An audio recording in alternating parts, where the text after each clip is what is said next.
wagwan, blood, wagwan. Yeah, pass me the ganja, blood. Part 3 of I'm lonely and people don't like me. Yeah, so part 3. So in my last live, I was getting on to this topic of obviously my ethnicity. You know, that I'm British born, I'm Jamaican blooded. And basically my upbringing, I want to talk a little bit about my background in, because I do find when I meet people, obviously, you know, in the UK, but the UK is becoming a lot more into multicultural as well anyway. You know, it's very multicultural, the cultures are mixing. And not only that, but there's many people, it's become more globalised as well, where, you know, in one vicinity there'll be many people from all different parts of the world. And I find this as well has changed people's interactions and people's perceptions about things. So what I mean is, growing up, you know, back in the day, I'm from the Gen X era. My era, you know, growing up, obviously I'm in the UK, and the area I grew up in, that I went to school, it was predominantly white, Caucasian people. In my class there was probably 2 people of colour. You know, there wasn't even hardly any Asian people. It was very white. It was just so white, like this. You know, whereas now in my area, even my son, I'm talking about, you know, I'm from that generation, yeah, Gen X generation, how much things have changed. You know, my son now, he's in school, even my son, you know, he's mixed half Middle Eastern. And even in his school, even in his class, there's Chinese people, there's some people that look Romani, you know, there's Indian, there's a lot more Asian people in the vicinity. There's no Asian people. Compared to, I'm saying, when I grew up in school. Yeah, and I think in London as well, it's become there's a lot of, you know, the African, you see a lot of these, you know, the rap, the hip-hop music, you know, and you'll have all these black boys in the videos, and, you know, some of them are Jamaican. The Jamaican culture has become very intermingled with African culture, and Africa's a massive continent. So you'll have people from all different parts of Africa here in the UK as well. You know, Senegal, Nigeria, South Africa, all over Africa, you know, Somalia. There's so many different even types of African people in the one place, which is very different to, like what I'm saying, how I grew up, you know. And I'm talking about my accent. I'm talking about my manner of speech, the way I talk, the language that I use, you know. Even in a conversation today, sometimes when I meet people, they're asking me, oh, where are you from? And I'm just finding there's this non-acceptance of person of colour, black person, brown person, that you're from the UK, that you're born in the UK, that you grew up in the UK. There's like non-acceptance of that fact, you know. So say for example, somebody will ask you, oh, where are you from? You say, I'm from the UK. No, where are you really from? Where are you from? You know what the mean is? What the mean is, what's your ethnicity? You know, what's your blood? What's your bloodline? Where do you come from?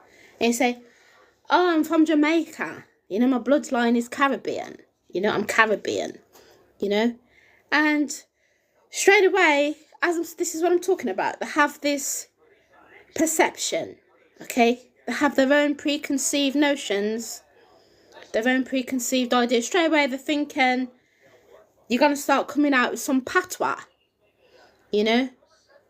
And if you don't conform to this manner of speech, or this manner of language, or this manner of the way this person is preconceiving you to be, there's like this disconnect, there's this disjoint, you know, in the interaction, you know, and it's because of this thing of like non-acceptance, you know, and the person wanting you to conform to how they think you should be, you know, how they think you should sound. And even myself at the moment, you know, I'm not perfect. Nobody in the world is perfect, and I'm definitely not perfect. And there's a lot of areas myself, in my own personality, in my own character, and in my own life, that I want to have a lot of personal development, you know, that I want to personally develop about myself, you know.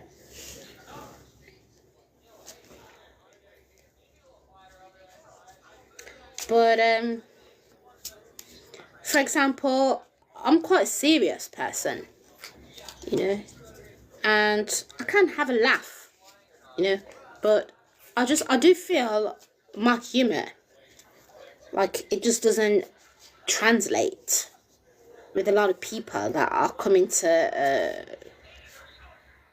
you know, that are coming to contact with, for this reason, because what I'm saying is, you know, even this person I was talking with today, I had to say to him, you know what, yeah, I'm Jamaican. I said, I've never been to Jamaica. You know, I said, not only that, I said, to be honest with you, my parents, yeah, they came over, because my parents, they don't ever really talk about Jamaica, you know, and I've never been to Jamaica, you know. He was like, oh, you never been to Jamaica? I'm like, no, I haven't been there yet, you know. And I said to him, even my parents, okay, they came over to this country when they were very young themselves, you know, when they were like 14, 15. So they've become very, what's the word? You know, like climatized to the country. Not climatized, that's the wrong word, but you know what I mean. You know, they've become very accustomed, you know, to the UK way, because they had to become, you know, accustomed to it, you know.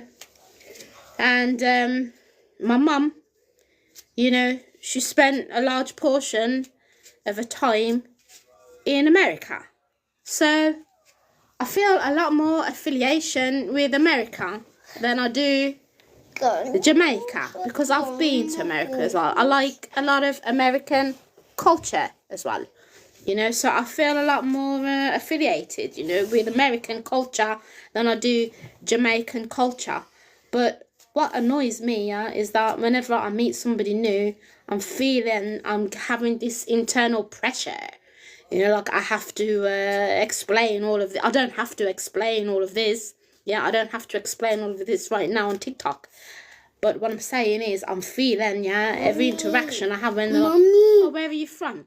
You know, oh, I'm from UK. No, but where are you really from? I'm from Jamaica, yeah. I'm feeling this internalized pressure, you know, to explain, you know, all of this, what I'm explaining. And I shouldn't have to feel that internal pressure, you know, just to be, just to live, just to exist, you know, my day-to-day living existence. Mommy? You know, I shouldn't have to explain my whole life history and my whole upbringing and my whole background, and you know, just to kind of feel less awkward, or to make the other person feel less awkward, you know, with me or around me or whatever. The channel is called Lifestyle Chav Chat channel. So sometimes what I do is I do my live streaming in TikTok, and after I edit my video, I then upload it to Lifestyle Chav Chat channel. So my last two videos were called I'm Lonely and people do not like me. Okay, so this is what I'm talking about at the moment. And if you have any similar experience, let me know. Leave a comment. You know, what do you think? Are you lonely? Are you happy? Are you married? You know, you got kids? Or do you feel, are you in the UK? Do you feel like people like you or people don't like you? This is what I'm talking about. Of how I'm feeling has to do with being single, black, female, of Caribbean, Jamaican origin. This is, I've finally got to this point. This is what I'm talking about right now. You know, and how your language, the way you speak, your manner of speech has a lot to do with your interactions and your identity, and how the two things, you know, I'm finding that these two things have a lot to do with how I feel. Being born and living here in the UK and having this feeling like people don't like me. I find it difficult to make friends, connect with people, you know, and just throughout my whole life, okay, I'm now in my 40s, I've just found this thing that people don't like me. Okay, so this is what I'm talking about right now. All the time I feel like this internalized pressure, you know, every time I meet a new person to explain all of this, you know, my background and my upbringing, all of this, and I shouldn't have to feel that external or internal pressure, you know. I was very young. Well, you know, I grew up in the 80s, okay, in the 90s, so I'm a proper 80s, 90s person, you know. I like all that 80s, 90s music, you know. I like pop music, I like popular culture, I like popular music, okay. I like rock, pop, soul, funk music. I like neo soul, I like hip hop, I like R&B. It's the kind of sound that I like, you know, and I will listen to reggae, okay, but I'm just not, I find, what I was saying was, when I meet somebody new, you know, it goes like this: oh, where are you from? I'm from the UK. No, but where are you really from? They say, oh, I'm Caribbean, yeah, I'm from Jamaica. And what I'm saying is, there's like a global, I would say, stereotype of Jamaica and Jamaican people, okay, that all of us, yeah, Jamaica just represents three things, okay: smoking weed, smoking ganja, you know, reggae music, and what else? One other thing. Obviously, there's the whole connotation of slavery, you know, bananas, you know, and mangoes, yeah, and fruits, fresh fruit, you know, sugar cane. But I would say two main things that define globally what people think of when you say Jamaica, okay? They think of ganja and reggae music, okay? And straight away it's like, yeah, and speaking patois, that's what I was going to say, yeah. You got, so you say I'm from Jamaica, they're thinking ganja, yeah, weed, reggae music, and speaking patois, okay? And the thing is that I do not smoke, okay? I don't smoke weed. I don't smoke cigarettes, okay? Reggae music, I will listen to it, you know, but it's just, it's not really my thing, you know. It's just, I will listen to it, but it's just, you know, I just, dancehall music, lovers rock, jam rock, you know. I like reggae music, but I'm like this with all types of music. I can't listen to just one genre of music continually. Okay, so after say half an hour, I have to switch it up. That's with most music that I listen to, which is why I would say predominantly the type of music I like is pop music, because pop music in its nature is very eclectic. You know, it has all kinds of different genres of music in one style of music, which is popular music. I didn't grow up like, I grew up, yeah, in Jamaican household, okay, but my family, okay, they're very, like, my mum and my dad, okay, they're very, like, they're very modern, okay, so they're very kind of, like, versatile. That's what I was gonna say, yeah. They're very, like, old school Jamaican. But at the same time, thank you for liking the live. Thanks for the likes. Thank you very much. My parents, right, my household that I grew up in, right, is my parents. They're very old school, but they're very modern at the same time. But what I would say, they're not, okay? I wouldn't say they're like traditionally Jamaican. And what I mean by that is I didn't grow up every single Sunday we have to be eating, yeah, rice and peas and chicken and jerk chicken and rice and dumplings and cock soup and ox soup and chicken foot and this and that, yeah. I did not, yeah, have this typical Jamaican, traditionally Jamaican, yeah, upbringing, okay? So, and this is what I'm trying to explain, okay? Not only that, my mum, yeah, she went abroad when I was very young, you know, so because of this reason, you know, it changed my household that I grew up in very, very much. And predominantly, the people that I was around, okay, was, like, I didn't really keep familial connection with my extended family in this sense, you know, for my own reasons, which, you know, my upbringing, okay. I was brought up around, I was born in England. I grew up around Caucasian people predominantly at my school. All my friends at school were white, okay. And when I was very, very young, I had like a traditionally Jamaican upbringing, yeah, when I was very, very young. So I grew up, yeah, hearing and listening to the patois, yeah, when I was very, very young. But even the patois that I was listening to, okay, you have to understand, I was very young, and the Jamaican people around me were like this, yeah, he's 6 years old. The Jamaican people around me, at that age, they looked to me old, okay, they were very old, grown up adult. So, what I was saying is that I do feel that there are elements of my personality that are that go ajar. You know, like there's a gap, you know, or there's something missing, you know, in my personality. I do feel like that myself, and I acknowledge this myself because I know my upbringing. Obviously, I know myself.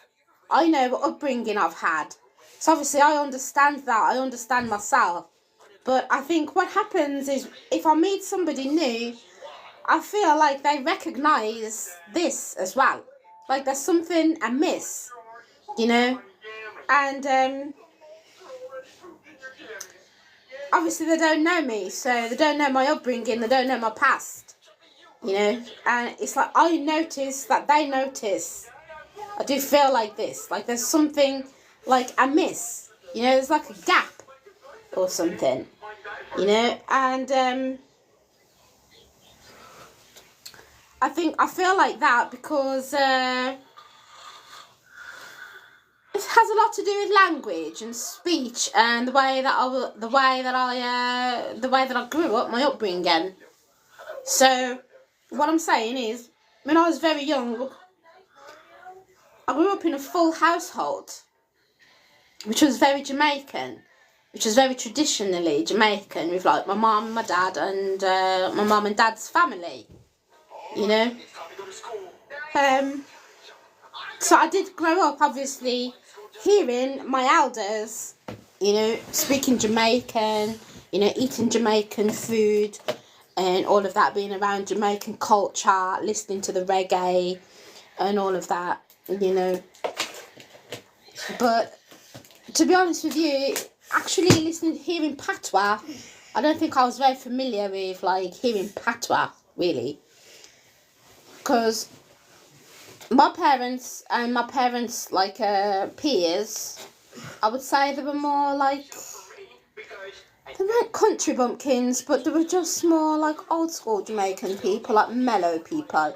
They weren't your typical, the way English people, the way Jamaican people are portrayed here in the UK, the way Jamaican people are portrayed, like this loud, my family, my immediate family, they weren't really like that kind of Jamaican character that is the usual stereotype of like the Jamaican character, you know, because my family, they were more, I'd say they were more old school, and they were more like mellow. They had a more mellow, more country character, personage of Jamaican culture. So, two ways that I remember hearing people speaking like the Jamaican language, you know. One way was like, I'm not going to say who it was, but like an elder person in the family. And to be honest with you, when people, when they speak really proper Jamaican, you can't even, if you're not accustomed to hearing it on a daily basis, you don't even understand what they're saying. You can't understand a word. Okay, so being a young kid, like 3, 4, 5, 6 years old, and hearing my elders, speaking like this, some of them when they were speaking, for example, there's one man, he's passed away now in my family, he was more older, more mature person, and I just remember, like, when he was talking, he was just on Oma, we talk to you. I talk to you. I'm going to this. I'm just passing the other thing. No, I don't want. Pass the thing there. No, we can't eat it. I don't want to. It just was like, it's not even. It wasn't even audible. It wasn't even like audible language that I could understand. You know, at 6 years old. You know, this is how remembering hearing the language. You know, I couldn't understand a word, even what they were saying, okay? Then, my other memory early of hearing the language, of hearing that Jamaican accent, was of another family member, okay? She used to talk so loud, okay? But it wasn't really like she was using, like, the patois language. It was just like hearing English speaking, but with a Jamaican accent. That's what I would say. The way I remember hearing my elders talking Jamaican patois, it wasn't really like, I'm talking about like my mum, my dad, and my immediate extended family, okay? They didn't really use like particular like Jamaican words, Jamaican language. It was just like hearing English language, but with an accent, with like Jamaican accent. That's how I remember. That's how I grew up hearing Jamaican, you know. But they were Jamaican. It wasn't like, I find a lot of people today, you know, it's like they're putting on this performance of Jamaican. You know, they wasn't like performing Jamaican. They were just being themselves because they were Jamaican. So, and then as I got older, a little bit older, like just before my teens and in my teens, my household totally changed. Okay, and my mum, she left. So I grew up with my dad and with my brothers and sisters in the household. So, and my brothers and sisters were all UK born.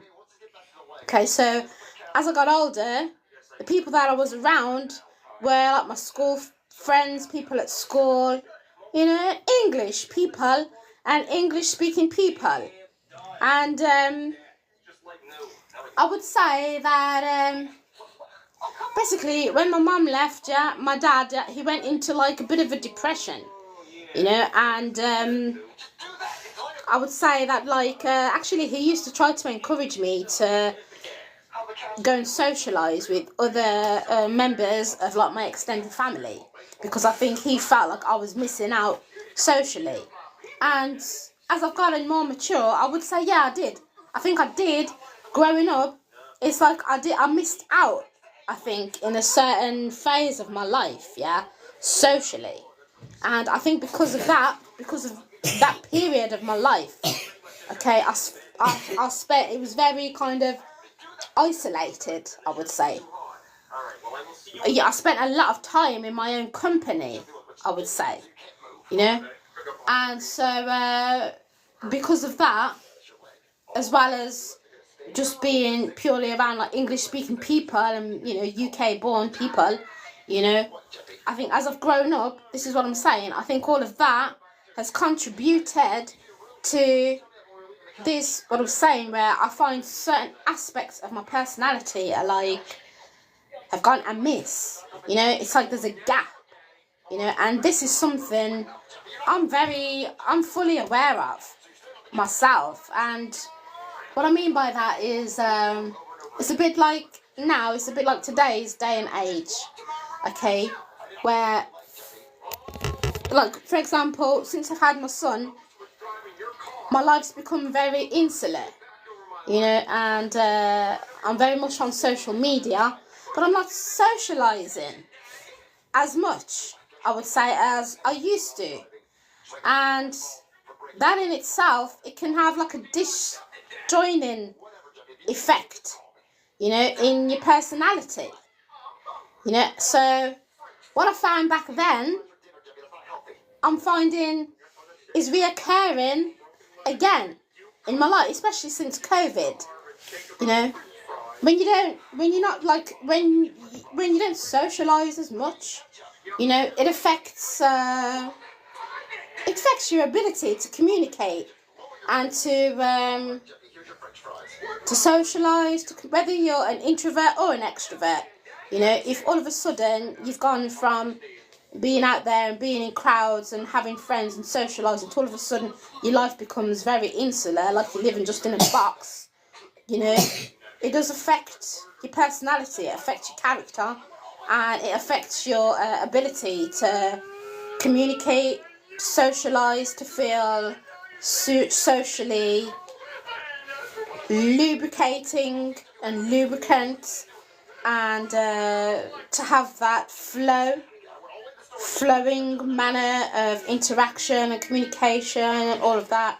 So I do feel myself that I have, in some instances, in some aspects of my life, I've had arrested development. That's what I mean. Yeah, I have suffered in some sort of manner, in that manner, and I have had some sort of arrested development. And actually, throughout my life, since I've become like school leavers age, I do feel like I'm always playing catch up with myself. Yeah, I do feel like that. Explaining how my background and my upbringing has influenced this factor of feeling as though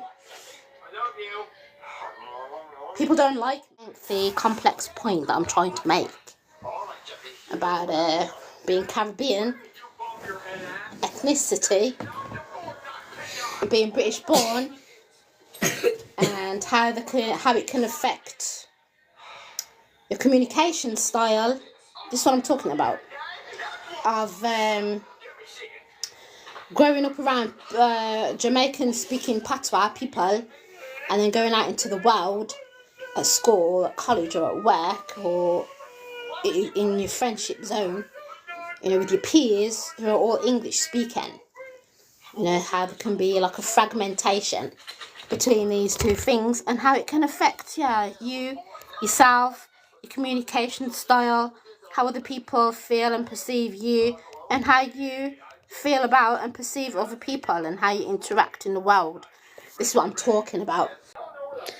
Yeah, so the world's multicultural enough now, and the world's global enough that, you know, we really shouldn't have to be feeling like this. We really shouldn't have to be feeling this internal pressure, you know, to conform to the way what people think we should sound like, you know, from what we look like, you know. So, for example, there's a therapist on here on TikTok, and he's Chinese, and he's from Paris. He's from France, so he has a French accent, and listening to him, nobody should have to question him or be putting him into some mode to feel like, oh, like he should be speaking like this, like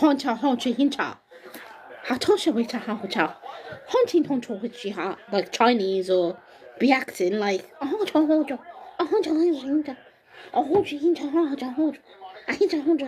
yeah, just because he's Oriental, you know. He opens his mouth and you can hear, obviously he's French.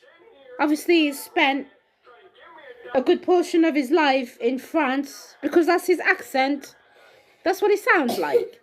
So I don't know why all the time, you know, as a black person, as a person of colour, and especially as a Caribbean person, yeah, I don't know why all the time people want to externally put this internal pressure on us that we're supposed to behave like this and sound like this, yeah, we should sound like that, yeah, and we should smoke weed, you know, and we should listen to reggae just because of this reason, you know, just because of this or just because of that. I find only with us, yeah, Jamaican small island people, they like to do this to us people in this country. They just like to put us in this category, in this small box, this tiny box, and not accept that we're all individual people with our own unique stories, our own unique upbringing, and our own unique personality and way of being and way of communicating in the world. You know, all the time it's got to be this wagwan, yeah, pass me the ganja, blood. You know, I don't know where that external pressure thing is coming from, really. So, that's the topic of my life. This UK country, I don't know why, for some reason, I think America has grasped it. But for some reason, I do think England, it just has this problem of dealing with the fact of its identity of being a multicultural country, multicultural society. I think America has grasped that concept a lot more than we have here in Britain, in England, and I don't know why British people, why British, English, white people, why they're just so aberrated about this fact. Why they're just, I don't understand why there's just so much resistance to accepting British culture as being a multicultural culture. Why we can't move forward in time, you know, and reform British identity. You know, why I don't understand why this is so difficult, where they've managed to grasp it in America. You know, black Americans, they call themselves African American. You know, it's a very multicultural society. There's white people, there's black people. I'm not saying everybody's getting on and it's all rainbows and sunshine. I'm not saying that. You know, obviously it still has its problems, but at least the American identity is more patriotic in this way. I think it's accepted. It's multiculturalism. You know, it's Spanishness, it's Portugueseness, it's Mexicanness, it's African Americanness, you know, it's Western European Americanness. It's accepted it as part of its identity. So I really can't understand why in Britain we can't do the same thing. Maybe it's because of this whole idea of colonialism, and slavery. I don't know what it is, really. People just need to get over something, really. I don't know. Maybe we just need to have more discussions about race. We need to have more dialogue between white British and black British. Maybe there needs to be more of like a conversation going on about these things, about race, identity, slavery, colonization, good night, and all of these things, rather than just black people over here trying to have their own little discussion going on, and then the white people are over here getting scared because, oh look, black people are talking about their experience of being black and being black and British and black history of this country and blah blah, and they're getting so scared about it. Maybe there needs to be more of like a dialogue between the two races, okay, so that we can all come to terms with it, and move forward.